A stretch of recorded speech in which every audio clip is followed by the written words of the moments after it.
A paz do Senhor, igreja. Oh, glórias. Eu estava pensando sobre o tema que o pastor Marcos nos pediu para falar. E eu fiquei pensando assim, pastor, eu que me fiz essa pergunta. O pastor Marcos me chamou porque eu tenho uma profissão como psicóloga. Mas eu não trouxe a psicologia hoje, eu deixei ela hoje, pastor William. Eu não estou aqui como psicóloga,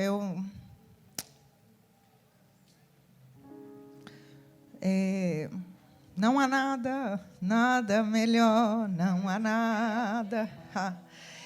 E pensando sobre esse tema, o pastor também escolheu um texto, e é sobre esse texto que nós vamos falar. Às vezes a minha linguagem, ela remete ao meu trabalho, porque a linguagem, né? Quando você trabalha num local, você desenvolve uma forma de falar, de se comunicar. Então, isso denuncia o que você faz, não é assim? Mas nós vamos falar sobre a palavra de Deus. Ela contém tudo aqui. Ela é completa. Nada é melhor que o nosso Deus. Não tem nada que esteja acima do nosso Deus. Amém, queridos? Você pode dizer amém? Amém. Vamos abrir o texto em Abacuque. No capítulo 1, diz assim, ó, texto de Abacuque.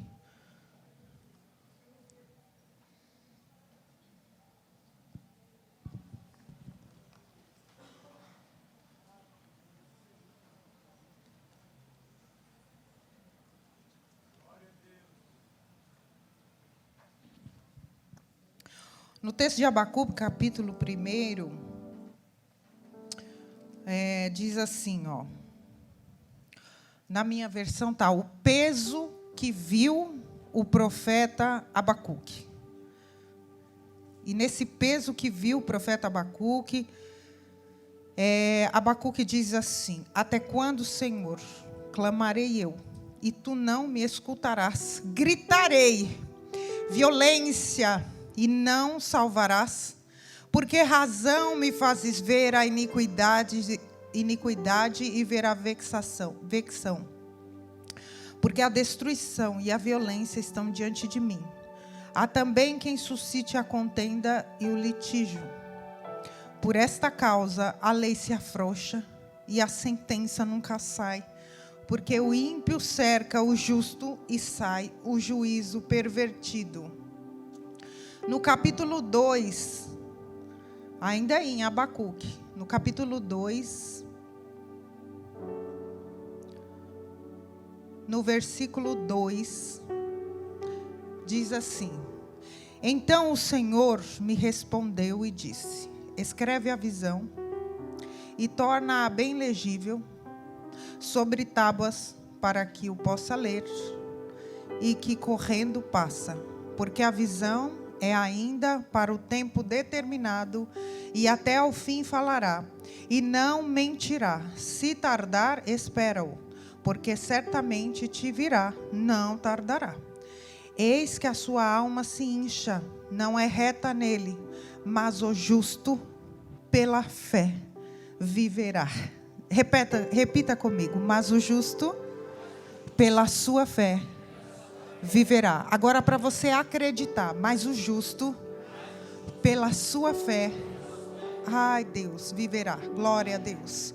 No capítulo 3, no versículo 2, diz assim: ouvi, Senhor, a tua palavra. Ouvi, Senhor, a tua palavra e temi. Aviva, ó Senhor, a tua obra no meio dos anos. No meio dos anos, a notícia. No meio dos anos, a notifica. Na ira, lembra-te da misericórdia. Glória a Deus. Glória a Deus por esta palavra. Glória a Deus por esta palavra. Glória a Deus por esta palavra. Queridos, nosso tema de hoje é o avivamento, a chave para emoções curadas. Todos esses dias nós juntamos aqui um grupo, né, de pessoas e fizemos um ajuntamento de pessoas para nós pensarmos, para nós entendermos, para nós analisarmos a respeito do que é o avivamento. E durante 11 dias nós estivemos aqui contando com hoje para falarmos sobre o avivamento, para sentirmos o avivamento, para gerar, né, para que o avivamento gere em nós essa restauração. E durante esses dias nós ouvimos o que não era o avivamento. O avivamento não é isso, o avivamento não é aquilo, mas o avivamento é. E em todos os momentos que os nossos irmãos e irmãs trouxeram uma palavra, eles apontaram aonde nós podíamos ver o que era o avivamento. E hoje não vai ser diferente.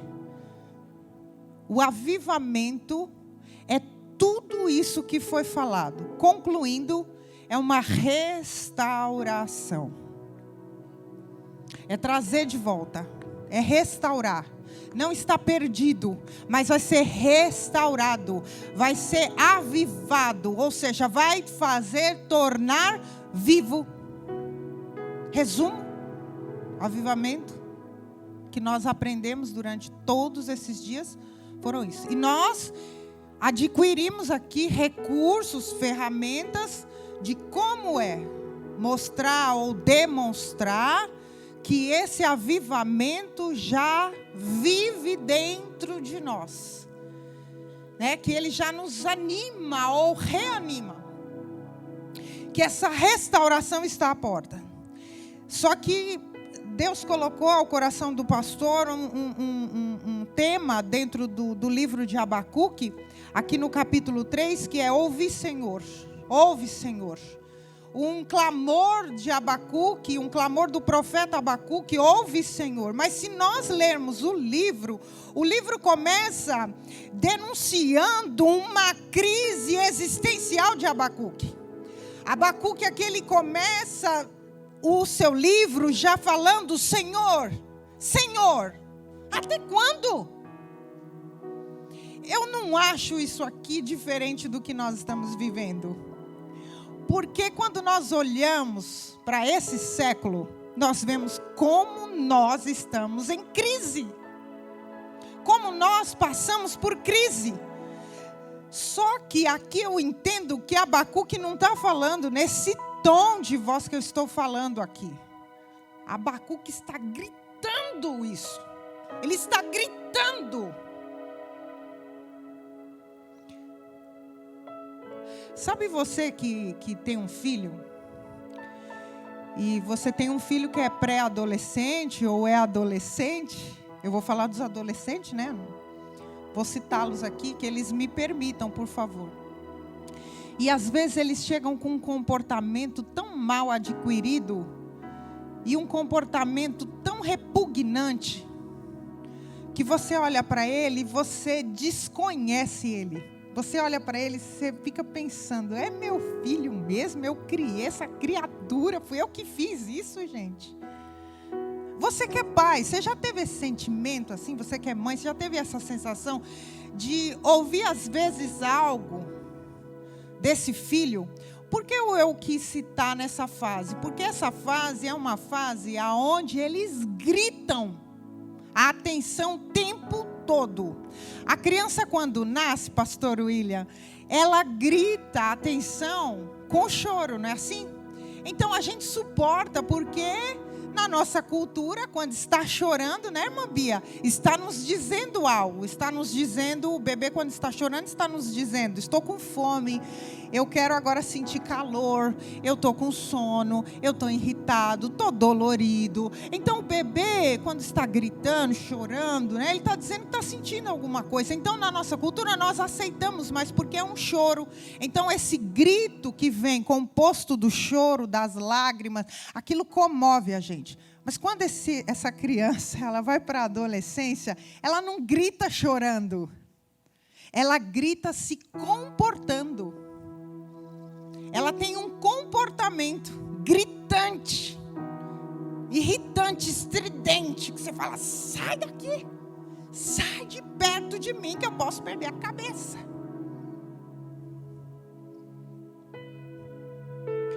Quando eu estava lendo esse texto, eu fiquei pensando sobre até quando, Senhor, essa crise do profeta Abacuque. Porque Abacuque, ele começa a profetizar em Judá num período de pré-cativo. É um início de quando ali já estava para o povo de Judá ser levado a cativo. Quando nós estudamos um pouco sobre os reis, nós vemos que o rei Ezequias, que é aquele rei famosíssimo, né, que ficou para a história, que quando Isaías entra no átrio e diz para ele, põe tua casa em ordem que você vai morrer e não vai viver. O rei Ezequias volta o rosto para a parede e chora muitíssimo e fala, lembra, Senhor, de quando eu fiz isso, eu fiz isso, eu fiz isso. E aí diz a Bíblia que antes de Isaías sair do templo, Deus falou para Isaías, volta lá e fala para ele que eu vou acrescentar mais 15 anos. Só que o que Deus falou através da boca do do profeta Isaías se cumpriu. Falou que acrescentaria 15 anos. E depois de 15 anos ele morreu.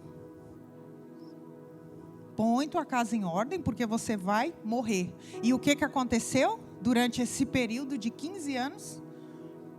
O rei Ezequias, o que ele fez? Ele se preocupou só com ele. Ele olhou só para ele. E durante esse período ele teve um filho, que é Manassés, que foi um dos piores reis. E na notícia da doença do rei Ezequias, que ele estava com uma úlcera, e aí Isaías volta de novo e fala assim, faz uma pastinha lá, um remedinho, põe na ferida que vai sarar. Põe lá, ele vai ficar curado. Depois do remedinho, vai ficar curado. Às vezes precisamos tomar remédio. Aleluia. Senhor. E aí, quando põe, ele, né? Naquele período, quem estava na Babilônia fica sabendo. E aí, o rei Ezequias recebe lá um dos oficiais da Babilônia, e aí o rei Ezequias mostra tudo que tem dentro de Judá. Tudo. Isaías volta e fala assim, mas, peraí, você mostrou tudo que tinha da casa do Senhor, mostrei tudo, não tem nada que eu não escondi dele. Ele falou, por causa disso, a Babilônia vai invadir, e vai tomar, e vai saquear, e vai levar Judá em cativo. E a profecia do profeta Isaías começa aqui uma pré-concepção dessa profecia. Depois disso vem o rei Manassés, foi um dos piores reis de Israel. E reinou quantos anos? 50? Quantos anos, irmãos? Não sei aqui. 55 anos Manassés reinou, foi isso? Imagine o que uma pessoa fora da presença de Deus faz com 55 anos. Sei lá, não sei se foi 55. Se eu estiver errado, os irmãos me perdoem. Mas vamos pensar aqui nos 50. Imagine você que tem 50 anos fora da presença do Senhor. O que você faz com a sua vida? Mas nós estamos falando de um reinado. Não é de uma pessoa. E o rei Ezequias só se preocupou com ele mesmo. Naquele momento que Isaías dá a sentença da parte de Deus, ele fala, ainda bem que eu não vou estar aqui para ver isso. Mas o filho ficou e reinou no seu lugar e foi um dos piores reis. Israel foi pecando a beça. Depois disso ele tem um outro filho, acho que é Amon. Reina quanto? 55 anos, rei Ezequias. Manassés. Fazendo tudo que não agradava a Deus. Então imagine como nós estamos resgatando a história um pouco para nós pensarmos o que isso causa que isso causa? Não causa só numa pessoa, causa dentro de uma nação e corrompe uma nação. E depois Amon tem seu filho Josias. A Bíblia diz que Manassés, né, no fim da vida dele, até se arrepende. Depois vem Amon, mas é morto por pessoas, né, dos seus oficiais. Acho que ele reina apenas 2 anos, de tão mal que era também. Vem o rei Josias, também tenta restaurar, também tenta o avivamento, mas também se corrompe, deixa o povo pecar. E quando deixa o povo pecar, o que acontece? O problema do pecado é o que causa dentro de nós. Quando a gente lê a palavra, a gente entende que o pecado nos separa de Deus. Essa separação, irmãos, isso é algo terrível. Essa separação de Deus é algo terrível. Eu fico pensando como as pessoas vivem sem Deus, como as pessoas vivem sem levantar e ver a grandeza de Deus. Como que as pessoas levantam, comem, bebem, trabalham, dirigem. Irmãos, é terrível dirigir. Eu estou descobrindo que é horrível dirigir. A gente dirige por necessidade. Mas eu não estou vendo mais prazer em dirigir. Como que a gente dirige num país como esse? Vocês já foram aqui perto, irmão? Por que está fugindo tudo da minha cabeça? Misericórdia. Paraguai. Não sei aqui quem já foi no Paraguai. Alguém que já foi no Paraguai? Vocês já viram como as pessoas dirigem lá? Meu Deus, o Brasil, né, fica, né, com uma ideia de que são os melhores motoristas. Eles dirigem, sabe como eles dirigem? Eles já colocam algo na frente do carro, porque eles vão dirigindo, empurrando os carros, batendo mesmo, um carro no outro. Como que a gente vive no mundo? Isso vai causando uma raiva, porque quem dirige sabe o que eu estou falando. Isso vai causando uma raiva, vai dando uma vontade de abrir a porta do carro e falar assim, olha aqui. Então imagine um rei que corrompe toda uma nação, que leva uma nação para longe da presença de Deus. É esse contexto que Abacuque é escolhido como profeta. E vai profetizar. Olha como inicia o livro. O peso que viu o profeta Abacuque. Agora vocês estão sentindo o peso. É por isso que ele olha e grita. Ele grita na cara de Deus, no rosto de Deus. Ele grita e fala, Senhor, até quando você não vai me escutar? Até quando? Ele grita. E ele diz, violência e não salvarás, por que razão me fazes ver a iniquidade e ver isso? Porque a destruição e a violência estão diante de mim. Há também quem suscite a contenda e o litígio. Por esta causa a lei se afrouxa e a sentença nunca sai, porque o ímpio cerca o justo e sai o juízo pervertido. Imagina ele gritando tudo isso e dizendo assim, em outra tradução de Silvia, dizendo assim, você não é Deus? Você não está vendo? Como que o perverso, você pode aguentar a perversão humana? Sabe o que é uma perversão? Perversão, a gente fala que é uma estrutura perversa. É uma estrutura. A estrutura perversa é aquela que nasce, ela se compõe de uma ideia que ela não precisa de ninguém. Ela pode fazer tudo o que ela quiser. Não tem lei. Não tem ninguém para dizer assim, você não pode fazer. Ah, eu posso. Porque eu tenho o segredo de não sentir o vazio. Eu tenho o segredo de não sentir falta. Você não. Você precisa de Deus porque você sente falta.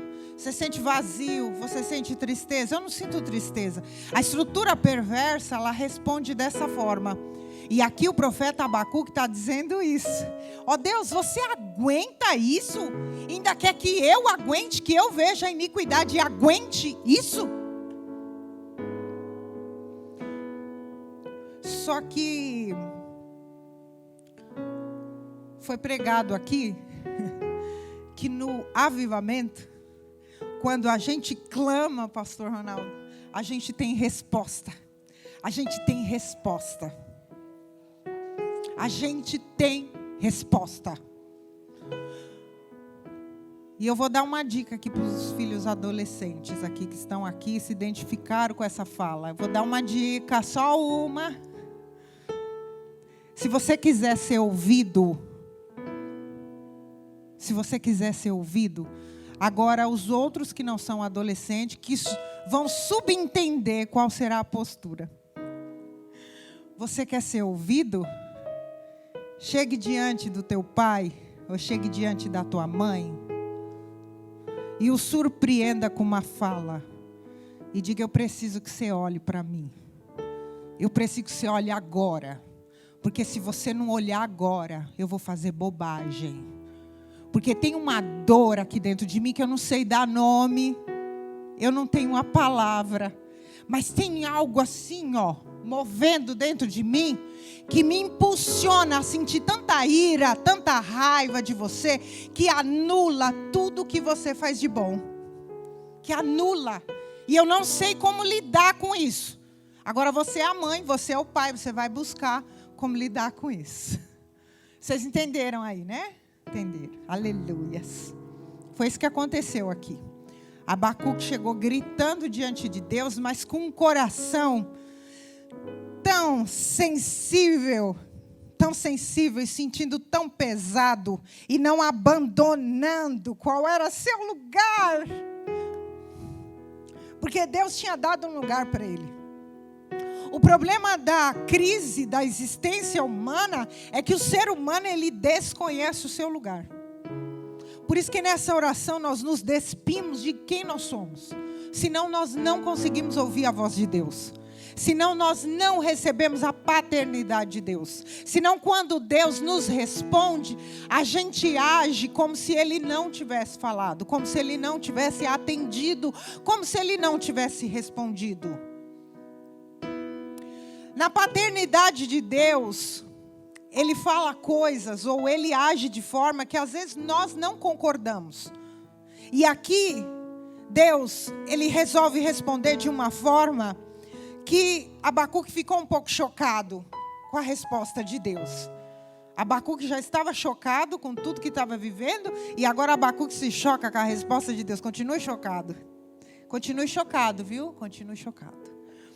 Vede entre as nações e olhai, no versículo 5. Vede entre as nações e olhai e maravilhais, admirai-vos. Porque realizo em vossos dias uma obra que vós não crereis. Deus já sabia o coração de Abacuque. Vós não crereis, mas eu vou realizar uma obra. Olha aqui, filho. Olha aqui, pais. Você vai saber responder o teu filho. Aleluias. Oh, glória. Você vai saber. Olha aqui, filho. Eu vou dizer uma coisa para você. Eu sou uma pessoa que eu sou falho. Que eu muitas vezes me sinto perdido nesse lugar que eu ocupo, mas eu vou buscar entender o que está acontecendo com você, porque nós vamos voltar a bater um papo. Humildade é uma coisa assim que abre todas as portas, aleluia. E aí Deus, como pai que Ele é, Ele responde para Abacuque: eu vou fazer uma obra, só que vós não vai crer. Quando vos for contada. Porque eis que suscito... Olha, ele começa a contar uma coisa que não era isso que Abacuque queria ouvir. Porque eis que suscito os caldeus, nação amarga e apressada, que marcha sobre a largura da terra para possuir moradas, não suas, horrível e terrível, é dela mesma sairá o seu juízo e a sua grandeza. Deus traz uma resposta para Abacuque sobre a gritaria do clamor de Abacuque, a angústia, a crise existencial que Abacuque está vivendo. Só que a resposta que ele traz não é uma resposta que Abacuque queria ouvir. É uma resposta muito difícil, muito complicada. e não aceitável. Estava dizendo que Deus ia usar os próprios babilônicos, Deus ia permitir que Judá fosse saqueada, levada em cativo, só para mostrar o juízo dele aos perversos. Mas Abacuque não quer ouvir isso. Abacuque não quer ouvir isso. E no versículo 12, Abacuque começa uma outra conversa com Deus, porque ele não está aceitando isso aqui. E no capítulo 2, Deus responde a segunda fala. Só que eu entendo aqui que Abacuque já está mais calmo. Não era o que ele queria ouvir. Só que ele tem uma resposta. Vocês entenderam? A pior de todas, é quando nós falamos, gritamos, esperneamos e não somos atendidos ou ouvidos.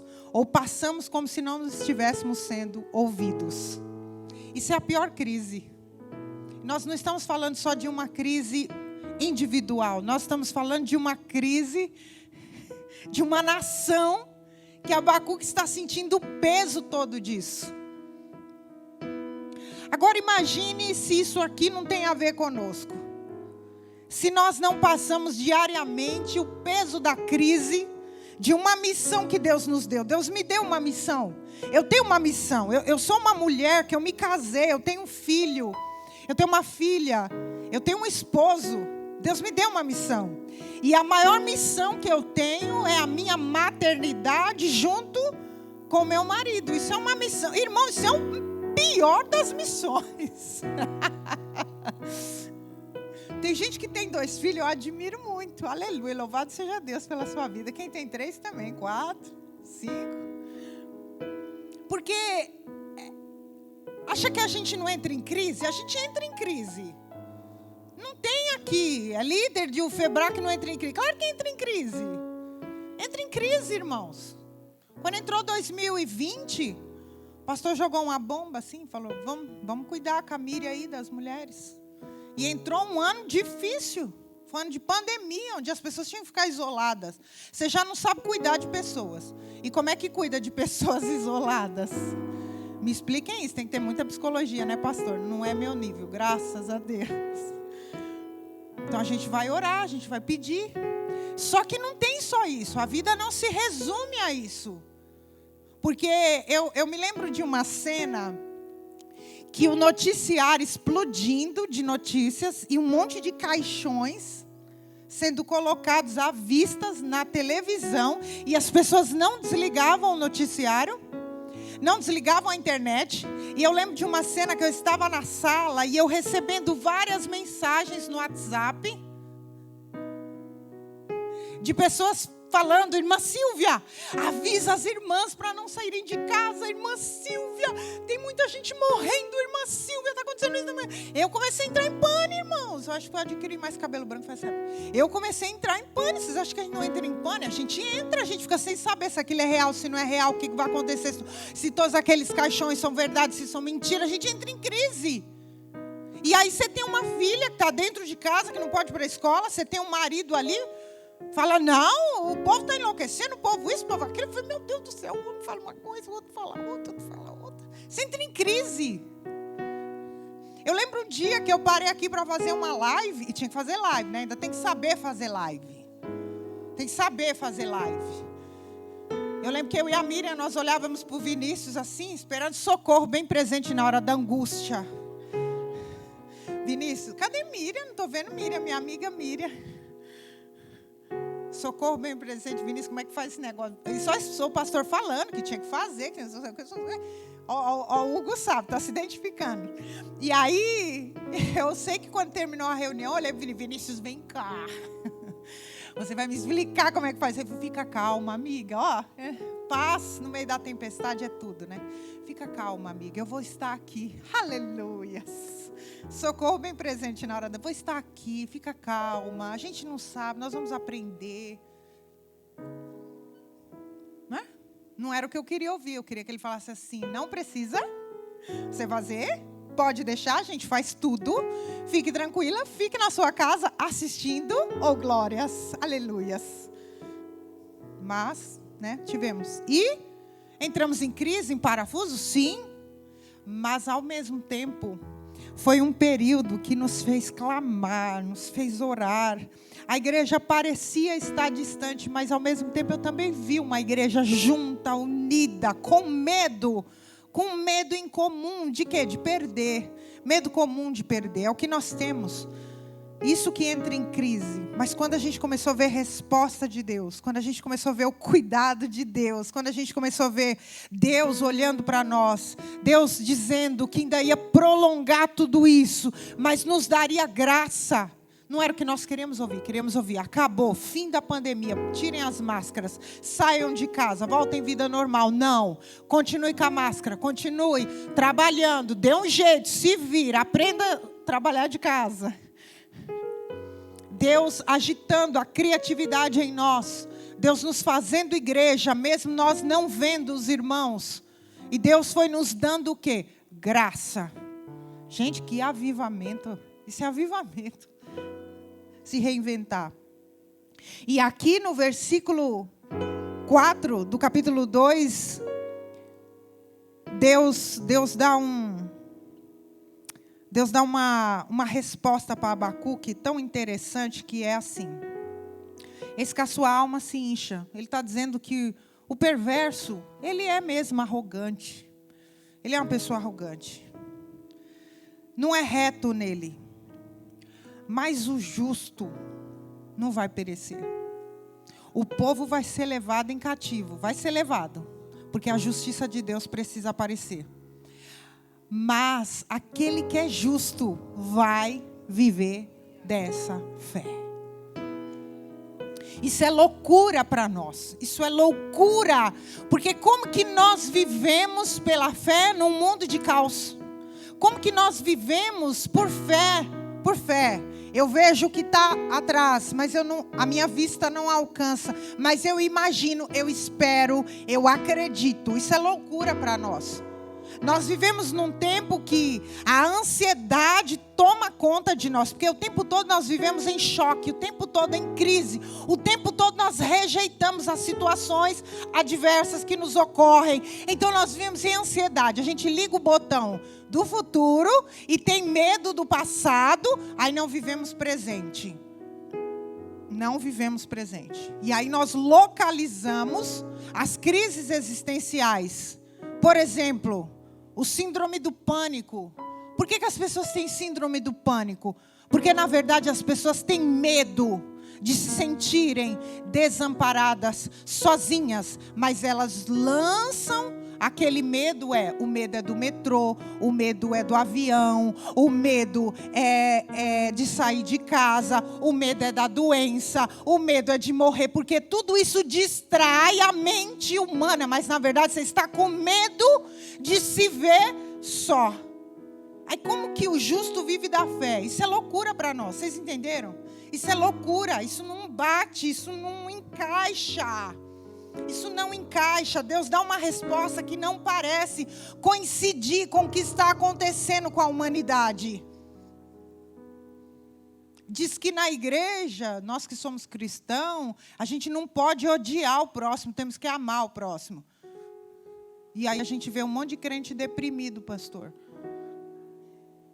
E o que é a depressão? O que é a depressão? A depressão, esses sintomas que vocês conhecem sobre depressão, que é não tenho vontade de sair de casa, eu não tenho vontade de trabalhar, não tenho vontade de tomar banho, não tenho vontade de comer, ou como demais, ou como de menos, ou durmo demais, isso é só o disfarce. É para você perder seu tempo com isso e não localizar o que tem por trás disso. Isso é o disfarce. Mas o que tem por trás disso? Tem por trás que eu quero odiar algo que eu não posso odiar. Foi-me proibido de odiar algo que eu não posso odiar. E você vê as pessoas deprimidas, elas focadas em sintomas. Só que na verdade, a raiz do sintoma é porque tem um ódio profundo de algo que não pode manifestar, não pode aparecer. Nós não estamos vivendo em crise, não estamos vivendo isso que está acontecendo. É por isso que Deus tem chacoalhado o coração do nosso pastor, Deus tem chacoalhado o coração da igreja, para nós o quê? Clamarmos, para nós orarmos. Abacuque aqui não está só orando por ele, Abacuque está fazendo uma intercessão por uma nação. Porque a nação está doente. O pecado, quem que nós deveríamos odiar? O pecado. Nós deveríamos odiar o pecado. Por quê? Porque o pecado nos afasta de Deus. Deveríamos odiar o pecado. Mas o que nós amamos? O pecado. Amamos o pecado. Amamos o pecado. O pecado nos excita, chama a nossa atenção. Conta rapidinho. Ô pastor, estou passando o horário, né? Mas deixa eu contar rapidinho, a experiência ela é importante, eu acho que ela fecha a palavra. E eu posso falar de mim? Glória a Deus. Eu fiz uma viagem para... Ó, gente, está fugindo. É da UFEBRAC, para onde que eu fui mesmo? Para Foz do Iguaçu. E nessa viagem que eu fui para Foz do Iguaçu, eu não levei meu marido. Mas eu sou uma mulher casada. E eu sei disso. Vocês sabem, né? Mas eu tenho que saber disso. Quem tem que saber sou eu. E eu fui para essa viagem e... Vocês estão tudo querendo saber a história, mas eu vou contar para vocês. A igreja, o povo é tudo igual, é tudo, né, interessante. Agora o pastor até parou de anotar ali para olhar para mim. Olha só. Misericórdia, Senhor. Se virar meme, irmãos, eu pego vocês depois. Pula nessa parte. Fui fazer uma viagem, nessa viagem foi uma bênção, glória a Deus, a viagem uma bênção. Recebi muito de Deus, assim, Deus espremeu. Falou coisas que eu não queria ouvir, mas eu ouvi. E trouxe isso na minha bagagem interna. E entrei no avião na volta, no retorno, estou no avião com Sofia. E Sofia dormiu. E as pessoas no avião dormiram. É uma viagem, sei lá, meramente rápida, 1h40, 1 hora, né? E o meu voo era para chegar aqui 00:40. Foi até um voo rápido que eu cheguei 00:20. E durante esse percurso, teve um momento, a Sofia foi nós fomos no Museu de Cera e ela fez uma mão de cera. E eu estava com essa sacola da mão de cera e coloquei assim ao lado. Mas a minha poltrona era ao lado da saída de emergência. Lógico que aquilo dá um negocinho assim na gente, um medinho, dá, claro, são seres humanos, dá um medinho, você fica imaginando, né, se acontece alguma coisa, essa porta abre, a primeira a sair sou eu. Então você imagina, agora vocês estão, é que eu quero que vocês acompanhem o raciocínio. Então naquele momento, o que você está sentindo? Só, certo? Todo mundo do avião dormiu. Quem dorme? Sofia, pá, já pôs a cabeça aqui no meu colo, dormiu. Estou cuidando da mão de cera. Aí falei para o moço que estava aqui com a perna atravessada perto da mão de cera. Falei, moço, tá te atrapalhando? Ele falou, não, por quê? O que você está levando aí? Falei, é uma mão de cera. Ele falou, cadê a matriz? Eu falei, a matriz está aqui. Ele falou, então você tem que se preocupar com a matriz. Aí eu falei, não, tudo bem, tal. Até ali, irmãos, tudo bem, certo? Vocês estão acompanhando meu raciocínio. Daqui a pouco ele vira, todo mundo, silêncio total. Eu lá, 1h30 passa na sua cabeça, que a porta pode abrir, né? E você ser levado, porque aquilo vai puxar você. Mas aquilo não estava intenso dentro de mim. Eu estou falando como se aquilo tivesse apavorante. Não, não estava. Não era bem assim. Era algo calmo, tranquilo, passava. Se eu ia chegar, meu marido estaria lá, se o sinal do WhatsApp, o celular que estava acabando a bateria. Então, você vai passando milhões de pensamentos na sua cabeça, certo? Você está ali com o seu mundinho. E aí, daqui a pouco, o homem vira e fala assim, onde você foi? Em Foz. Aí eu comecei a conversar com ele. Fui em tal lugar, visitei tal lugar. Tal. Ele falou assim, mas por que você... Aí ele falou assim, eu fui no Paraguai, gostei. Aí ele falou dele, só tem os dois acordados lá, conversando. Até ali, irmãos, tudo bem. Daqui a pouco ele virou e falou assim, mas por que você está viajando só com a sua filha e não está levando seu marido? Ali minha ficha caiu. Porque às vezes as pessoas nos veem conversando com as pessoas, os irmãos convivem comigo, sabe, eu converso, eu cumprimento, eu não vejo problema, graças a Deus nessa parte eu vi que realmente eu estou liberta, graças a Deus, meu marido, ele sente paz comigo, não me proíbe, também sinto paz com ele, mas ali, o que a minha cabeça fez assim, ó, processou rapidamente, porque nós somos ansiosos, certo? E ali eu fiz uma leitura muito rápida, eu falei assim, meu marido não veio porque alguém precisa trabalhar. E foi ele que ficou trabalhando. Aí ele falou assim, seu marido trabalha em quê? Eu falei, ele trabalha, marido trabalha. Né? Trabalha, meu marido trabalha, graças a Deus, marido trabalha. Graças a Deus tem um marido que trabalha, aleluias.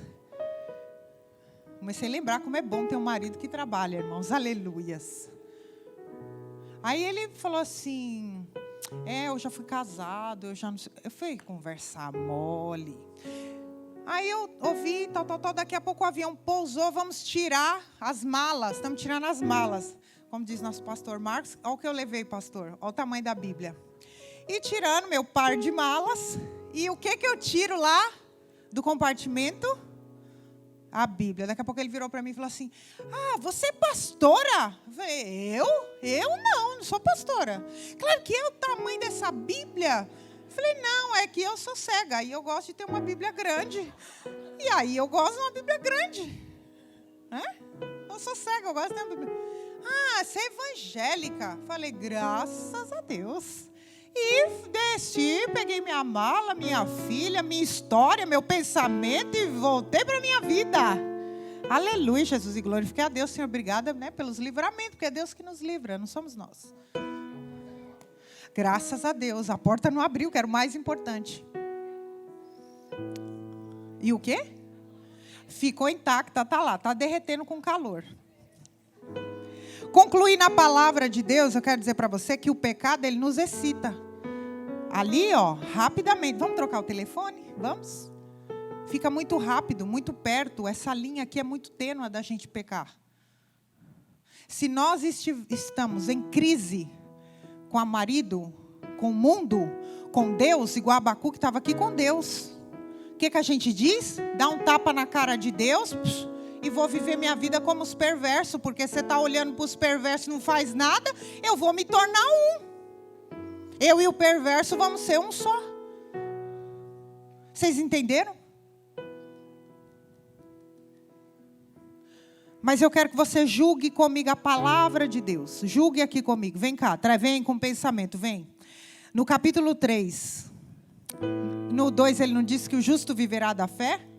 Olha como nós estamos vivendo da fé. É claro que estamos vivendo da fé. Estamos vivendo da fé. E aí ele diz no versículo 2, ouve, Senhor, a tua palavra. Ouvi, temi, aviva. Ouvi, temi, aviva. Diga comigo, ouvi, temi, aviva. Fala vivo, aviva. Ouvi, temi e aviva. Mas aí a oração de Abacuque começa um clamor, que esse clamor vira um cântico. Aleluias. Olha a palavra de Deus chegando para a tua vida. A oração de Abacuque, que começou com um grito, vira um clamor de louvor a Deus. Nada mudou. A vontade de Deus não vai mudar porque você está gritando. Porque você não aceita, isso não vai mudar os fatos. Mas Deus vai te dar graça. Aleluias, Ele vai te dar graça. E no capítulo 3, em resumo, no versículo 16, ele diz assim, ouvindo Abacuque, olha a oração de Abacuque, como é diferente. Ouvindo eu, o meu ventre se comoveu. Tem pessoas aqui que estão angustiadíssimas, esperando uma resposta de Deus, um agir de Deus.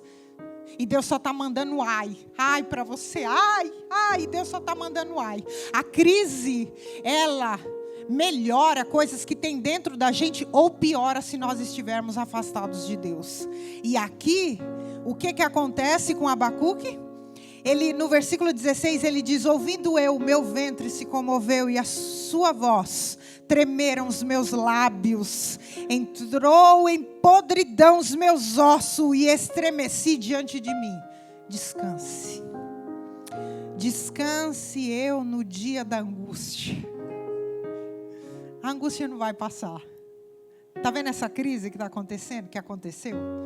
Está vindo outra. Domingo nós ouvimos uma outra notícia sobre nossa nação. Deus está apertando porque Ele quer mostrar o juízo dEle. E o crente, o justo, ele vive da fé. Ele crê na restauração. Ele crê que Deus é Deus. Que Deus permite o povo ser levado em cativo, o país entrar em crise, mas Deus dá sustento. Deus envia caminhos no deserto. Olha o que o profeta Abacuque diz. Ele diz: entrou a podridão nos meus ossos e estremeci dentro de mim. Descanse eu no dia da angústia. Quando ele vier contra o povo que nos destruirá. Ele está crendo que Deus vai usar o ímpio para aparecer a justiça de Deus, mas ele está crendo que Deus vai fazer justiça contra o perverso. Virá a justiça, virá. E ele diz: quando ele vier contra o povo que nos destruirá, portanto, ainda. Eita Deus, aleluia. Que a figueira não floresça. Nem haja fruto na vide, o produto da oliveira minta, e os campos não produzam mantimento. As ovelhas da malhada sejam arrebatadas, e nos currais não hajam vacas. Olha o que ele fala. Isso aqui é uma promessa daquele justo que vive da fé. Ele está dizendo isso. Ainda que a figueira não floresça, nem haja fruto na vide. Pastor Ronaldo Eugênio, pode não ter fruto. Pode olhar, não ter fruto. Ainda que isso aconteça. O produto da oliveira minta. E os campos não produzam mantimento. As ovelhas da malhada sejam arrebatadas. E nos currais não hajam vacas. Você pode olhar e ver tudo se acabando, tudo se destruindo. Todavia eu me alegrarei no Senhor, exultarei no Deus da minha salvação. Jeová, o Senhor, é a minha força, e fará os meus pés como os das corças, e me fará andar sobre as minhas alturas. Aleluias. Esse é o nosso Deus. Esse é o nosso Deus. Esse é o nosso Deus. Se coloque como corça agora, de pé. Se coloque. A corça vai lá para a montanha, porque ela precisa se afirmar. Se coloque como corça agora. Pastor, nos perdoe pelo horário, mas se coloque. Sabe você que está angustiado, preocupado com situações? Pastor, pode chamar? Vamos orar? Vem aqui na frente. Eu não estou falando você que tem um título. Não, você pode estar angustiado porque você é uma pessoa. Você pode vir aqui na frente. Pode vir aqui. Você que está com seu pensamento aceleradíssimo, preocupado. E você não consegue viver dessa fé. Essa fé parece que não brota. E você vem aqui. Isso é o justo. Isso é a fé. Vem aqui. Vem aqui, nós vamos orar com você. Nós vamos orar, porque tem dia que eu não vejo. O sol parece que não brilha. Tem dia que parece que eu também não quero acordar. Tem dia que eu não vejo muito sentido a minha vida. Porque nós somos assim.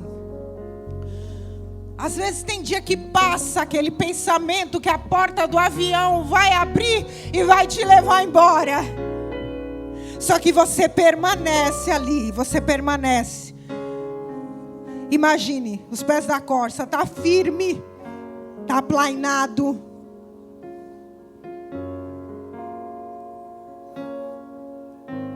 Aleluias. Glória a Deus. Tem alguém lá da sua família que precisa ser socorrido, atendido, e você quer orar por essa pessoa. Vem representar ela aqui. Vem representar. Vem levar alimento para ela. Vem levar alimento. Aleluias, vem levar alimento. Coloque os propósitos de oração aqui, por gentileza, querido, por gentileza. Coloque os propósitos de oração do dia de hoje. Nós vamos orar, nós vamos interceder, nós vamos gritar se for possível, porque Deus é Deus que ouve clamor. Deus é Deus que responde. Deus é Deus que muda diagnóstico, Maria. O justo vive da fé. Às vezes a gente tem fé, Maria Honório, para ser curado, mas não tem fé para viver com a doença. Deus está dando fé. Deus está derramando fé, porque Ele aviva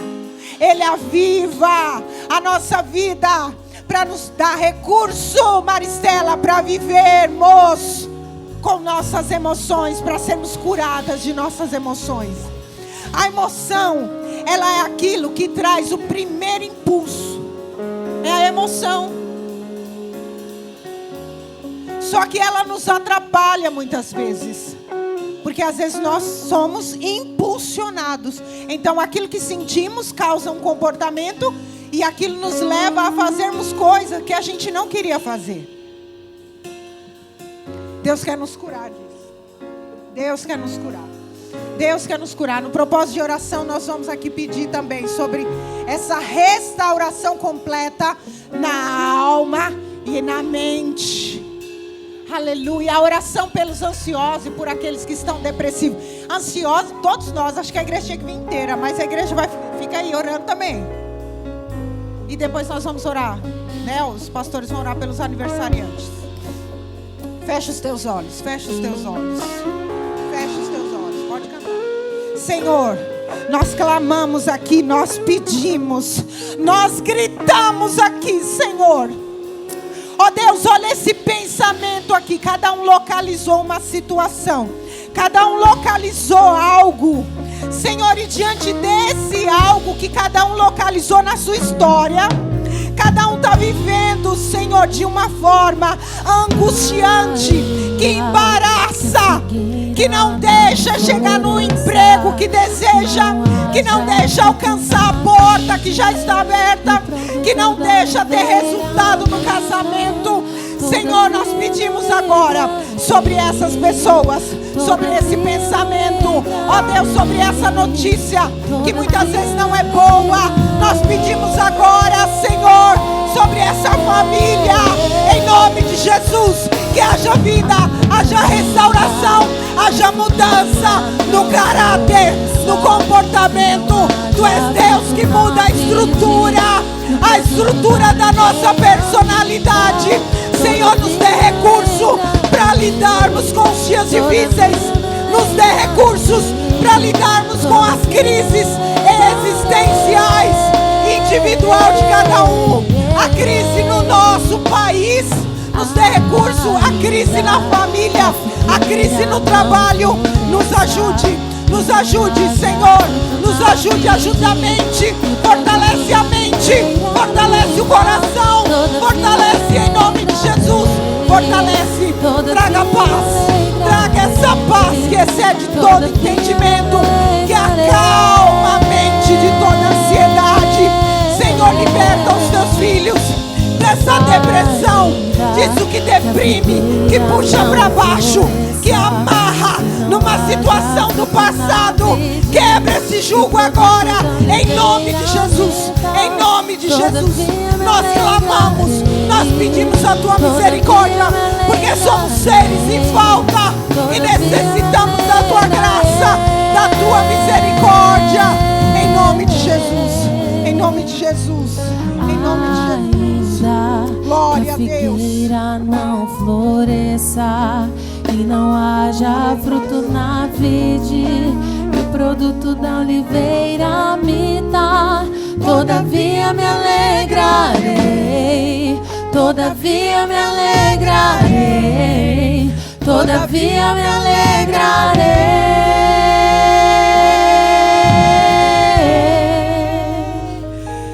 Deus abençoe, leva a paz para o teu lar. Deus abençoe, volte para o teu lugar, crendo na bênção do Senhor. Você que pode, aplauda ao Senhor. Ele é o único digno de ser adorado. Que Deus abençoe a igreja. Deus abençoe nosso pastor. Em nome de Jesus.